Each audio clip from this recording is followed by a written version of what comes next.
Assalamualaikum, Shalom, Om Swastiastu, Namo Buddhaya, salam kebajikan. Salam sejahtera dan salam sehat bagi kita semua.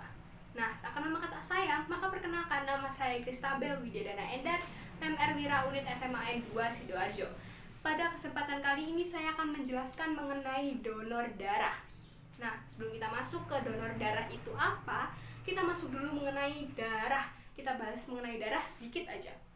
Nah, darah ini disebut darah lengkap ketika mempunyai komponen yang terdiri atas sel darah merah, sel darah putih, plasma darah, dan keping darah. Nah, selanjutnya kita bahas mengenai golongan darah. Kan pasti nggak asing banget gitu nggak sih sama yang namanya golongan darah. Pasti kalian semua tahu kan, golongan darah itu ada 4. Apa aja? Ada golongan darah A, golongan darah B, AB, dan O. Ada lagi loh golongan darah resus faktor positif dan resus faktor negatif. Nah, selanjutnya kita bahas mengenai fungsi darah. Fungsi darah ini yang pertama, mengangkut oksigen dari paru-paru ke sel-sel tubuh. Yang kedua, mengangkut karbon oksida ke paru-paru yang selanjutnya nanti akan dikeluarkan. Dan yang ketiga, mengganti sel-sel yang rusak. Selanjutnya kita bahas ke materi utama kita, yaitu donor darah. Apa sih donor darah itu? Donor darah adalah proses menyumbangkan darah untuk tujuan transfusi darah. Transfusi darah itu apa aja? Apa sih itu transfusi darah? Kita bahas transfusi darah ini untuk apa? Nah, transfusi darah ini adalah proses pemindahan darah dari pendonor yang syaratnya itu sudah dipenuhi dan sehat ke orang yang membutuhkan. Nah, donor darah ini ada 2 macam guys, ada DDP dan DDS. DDS adalah donor darah sukarela, yaitu ketika si pendonor tidak tahu darahnya ini akan didonorkan kepada siapa. Nah, yang kedua adalah DDP, yaitu donor darah pengganti. Ketika si pendonor ini sudah tahu darahnya ini akan diberikan kepada siapa, itu disebut DDP. Nah, selanjutnya kita bahas mengenai manfaat donor darah. Manfaat donor darah ini ada banyak guys, cuman saya sebutin cuma beberapa aja ya. Yang pertama, mendapat kepuasan batin karena sudah mendonorkan darah dan bisa menyelamatkan nyawa orang lain yang membutuhkan darah kalian. Keren tuh kan, ya kan, keren dong. Dan yang kedua, manfaat yang kedua adalah kesehatan kalian menjadi terpantau. Kenapa? Karena sebelum kalian donor darah, kalian itu akan dicek kesehatannya, sehat atau enggak, atau kalian sakit atau bagaimana dan tidak memenuhi syarat atau bagaimana. Nah, sebelum menjadi pendonor, kalian pasti akan dicek kesehatannya dan kesehatan kalian menjadi terpantau, ya enggak? Selanjutnya, manfaat yang selanjutnya ya, tubuh kalian menjadi lebih sehat. Lah, kenapa? Karena darah-darah yang diambil tadi akan memproduksi darah-darah baru yang lebih fresh dan lebih membuat tubuh kalian ini lebih sehat lagi daripada sebelumnya.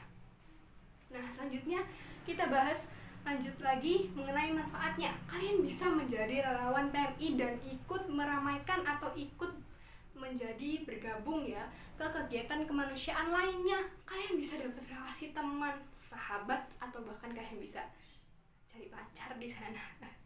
Dan selanjutnya, manfaat yang terakhir adalah kalian bisa mendapatkan karakter atau sifat kesetiakawanan dan kepedulian sosial kepada orang lain. Keren gak sih? Makanya donor darah kalian jangan tunggu lama-lama. Nah, sebelum kalian donor darah, kalian harus dengerin dulu syarat-syaratnya. Yang pertama, berusia 17 tahun ke atas. Karena 17 tahun ke atas ini sudah dinilai metabolisme kalian ini sudah stabil. Kalian sudah mempunyai tanggung jawab pada diri kalian sendiri. Kalian sudah tahu apa pilihan yang benar dan kalian sudah dianggap dewasa, ya enggak?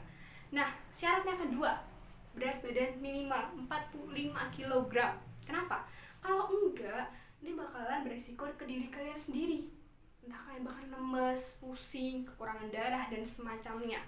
Makanya, berat badan kalian itu minimal 45 kg. Oke? Nah, kadar hemoglobin kalian juga harus 12,5 gram per desiliter. Supaya memenuhi dong pastinya ya kan?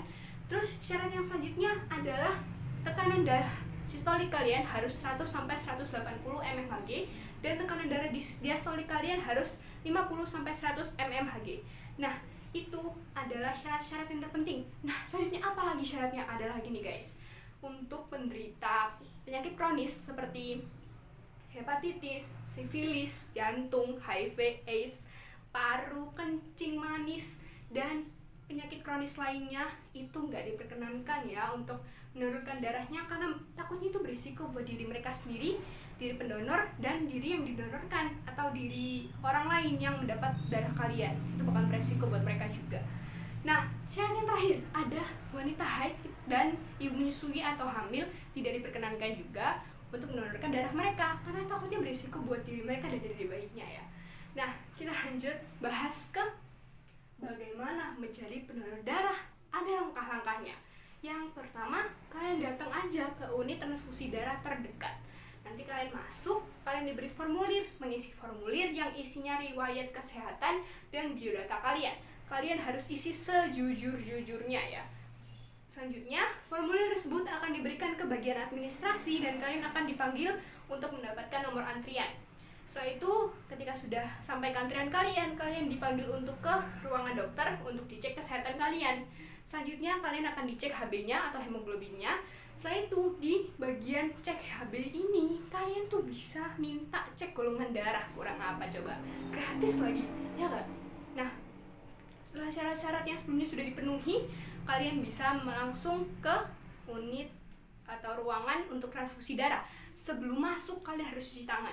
Cuci tangannya tuh gak cuma sampai sini ya, gak cuma sampai sini, gak gini doang ya kan, sampai lengan sini supaya lebih bersih dan steril pastinya. Nanti kalian masuk berbaring dan akhirnya nanti akan dilayani oleh ATD, asisten transfusi darah, yang akan memakan waktu kurang lebih 10 menitan. Setelah kalian donorkan darahnya, kalian sudah donor darah, kalian akan mendapatkan makanan untuk mengisi energi kalian, energi yang baru, dan kalian bisa istirahat dulu di situ. Nah, nanti kalian akan disediakan tempat duduk dan semacamnya ya untuk beristirahat. Nah, jadi itu yang saya presentasikan hari ini. Semoga kalian bisa mengerti, kalian bisa bermanfaat, dan jadi ketika kalian mendonorkan darah, kalian harus memahami syarat-syaratnya. Ketika kalian menjadi donor darah itu harus memahami syarat-syaratnya, bagaimana kalian menjadi pendonor darah, dan kalian juga harus tahu manfaat donor darah ini sangat-sangat banyak. Jadi nggak perlu takut, nggak perlu ragu untuk mendonorkan darah kalian. Nah, donor darah ini bisa dilakukan oleh berbagai tipe golongan darah, entah golongan darah A, B, AB, dan O, atau resus positif dan resus negatif, semuanya boleh mendonorkan darah kalian karena darah-darah kalian ini dibutuhkan sekali. Nah, jadinya kalian tuh harus paham bener ya tentang manfaatnya, tentang syaratnya, dan bagaimana kalian bisa menjadi pendonor darah, oke? Seperti yang saya katakan sebelumnya. Nah, selanjutnya saya akan bahas tentang peran PMR Wira. Nah, peran PMR Wira adalah ikut menyelenggarakan kegiatan donor darah rutin di sekolah dengan menghubungi UTD PMI terdekat ya. Yang kedua, melakukan kampanye donor darah, atau kalian tuh bisa ngajak teman kalian loh. Teman kalian tuh kayak yang sudah memenuhi syarat ya. Ajak deh, coba ayo dong donor darah gitu kan. Apa manfaatnya? Terus mereka mereka nggak donor darah itu, coba tanyain deh. Terus nanti kalian kasih tahu manfaatnya itu apa. Banyak banget kok manfaatnya sih, kan nggak perlu takut, nggak perlu ragu, nggak perlu sungkan atau memikirkan hal lain. Enggak guys, sudah cukup kalian tinggal datang dan donor darah gitu aja. Nah gitu. Jadi when you give blood, you give another birthday, another anniversary, another night under the sky, another hug, another love, another talk with a lovely person, another smile, and other many opportunities. So don't hesitate to donate your blood. When you give blood, you save another life. So this is my presentation. Thank you and goodbye. See you next time.